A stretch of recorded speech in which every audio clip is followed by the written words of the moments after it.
आईचे डोळे जर पाहिलं तर अक्षरशः रडायला येतंय। करू काय? यांनी उत्तर दिलं पाहिजे। त्या आईला काय उत्तर देऊ मला हे तुम्ही सांगा। हे मला देवेंद्र फडणवीस साहेबांनी सांगायचंय। मुलं फ्रस्ट्रेट होत आहेत, अक्षरशः मुलं वेगळ्या भूमिकेत आता यायला तयार झालेले आहेत। आमचं जे काम करणार आहे तर फक्त एक व्यक्ती करू शकतो, ते म्हणजे देवेंद्र फडणवीस साहेब। जी आमची मागणी आहे, रास्त मागणी आहे, महत्वाचा मुद्दा आहे की 31 डिसेंबरच्या अगोदर भरती जर निघाली जर असती तर ह्या गोरगरिबांच्या आमच्या मुलांवरती आमची ही वेळच आली नसती। तर आम्हाला त्यांना प्रश्न करायचा आहे की तुम्ही का हे केलं, कशासाठी केलं आणि कोणासाठी केलं, हे सगळ्यात महत्वाचं आहे। आणि आम्ही करायचं काय, कोणाकडे जायचं? 288 आमदार, 48 खासदार, सगळ्यांकडे निवडून झालं।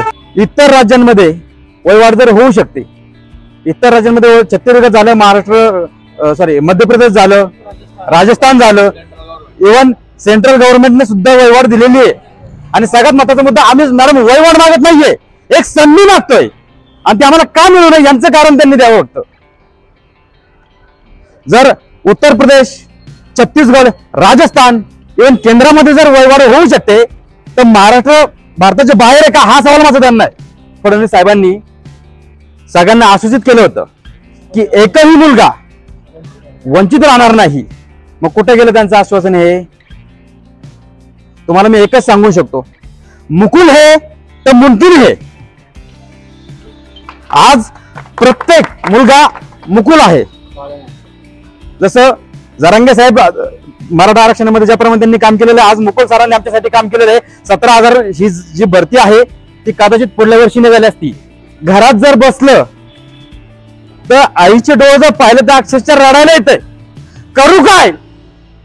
यांनी उत्तर दिलं पाहिजे।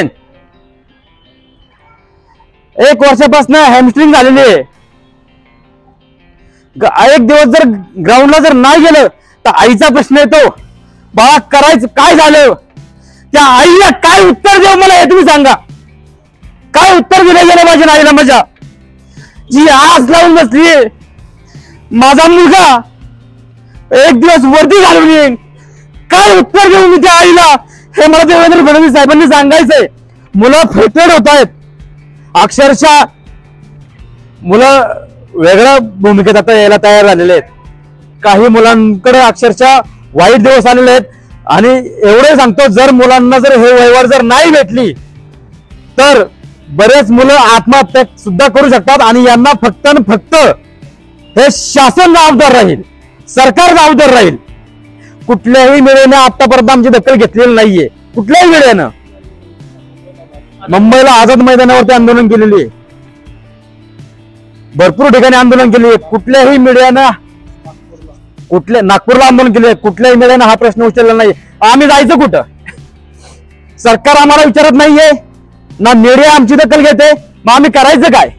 आम्ही इथे सगळे, आम्ही पुण्यावरून आली आहे, तशी महाराष्ट्रातून ऑल म्हणजे सगळ्या जिल्ह्यातून वेगवेगळे विद्यार्थी आले आहेत। इथे आमची एकच मागणी आहे, फक्त पोलीस भरतीची एक संधी मिळावी आम्हाला।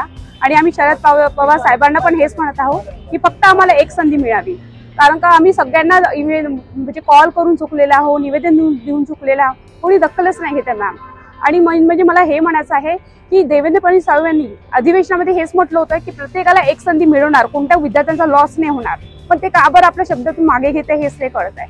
आणि ते फक्त आम्हाला हेच म्हणून राहिले आहे की बघतो, प्रोसेस सुरू आहे, करू आता पुढे। म्हणजे ते असं डायरेक्टली बोलत नाहीये हो किंवा नाही, त्यांनी सांगावं ना आम्हाला। आणि त्यांनी हे स्वतः म्हटलं होतं की कोणत्याही मुलांचा लॉस नाही होणार, त्यांना एक संधी मिळणारच, हे त्यांचे वाक्य होते। त्यांनी अधिवेशनामध्ये म्हटलेलं होतं आणि ते आता शब्द मागून चाललेले आहे, फिरत आहे। तर आमची एकच मागणी आहे, आम्हाला एक संधी मिळावी।